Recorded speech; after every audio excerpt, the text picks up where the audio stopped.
स्थानिक स्वराज्य संस्थांच्या निवडणुका होईपर्यंत राज्यामधील सहकारी संस्थांच्या निवडणुका पुढे ढकलण्याचा निर्णय. सहकारी गृहनिर्माण संस्थांच्या निवडणुका मात्र वेळेतच होणार. राज्य सरकारकडून शासन निर्णय जारी.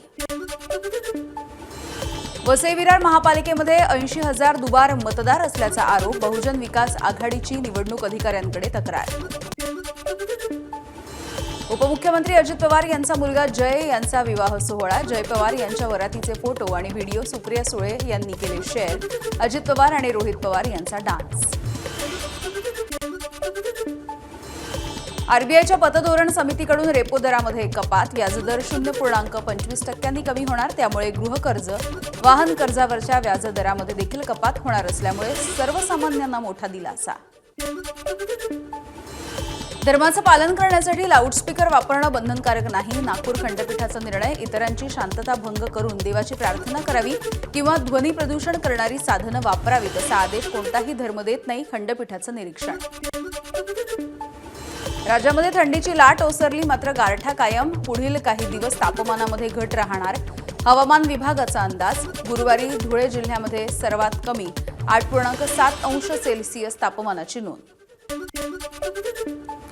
पुण्याच्या खेड तालुक्यामधील कडूस गावामध्ये जादूटोणाचा प्रकार. बंद घराच्या दारामध्ये दही, भात, लिंबू, हळद, कुंकू लावून नारळ देखील फोडला. संशयिताचा संपूर्ण प्रकार सीसीटीव्ही कॅमेऱ्यामध्ये कैद. जमिनीच्या वादामधून हे कृत्य केल्याची चर्चा. दत्त जयंतीच्या महाप्रसादामधून 100 गावकऱ्यांना विषबाधा. कोल्हापूर जिल्ह्याच्या गडहिंग्लज तालुक्यामधल्या सामरे गावातली घटना आहे. सध्या सगळ्यांची प्रकृती स्थिर आहे. अमेरिकेचा व्हिसा मिळवत असताना सोशल मीडिया तपासलं जाणार. 15 डिसेंबरपासून नवी नियमावली लागू. सोशल मीडियावरील प्रायव्हेट अकाउंट पब्लिक करावं लागणार आहे.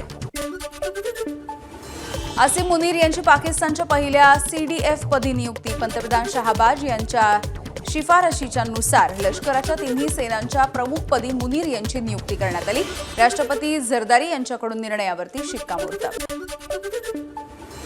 आणि लंडनच्या सीन्स इन द स्क्वेअरमध्ये शाहरुख आणि काजोलचा खास पुतळा. दिलवाले दुल्हनिया ले जाएंगे या गाजलेल्या चित्रपटाला 30 वर्ष पूर्ण झाल्याबद्दल दोघांच्याही खास कांस्य पुतळ्याचं अनावरण. असा सन्मान मिळणारा हा पहिलाच भारतीय चित्रपट. एबीपी माझा, उघडा डोळे बघा नीट.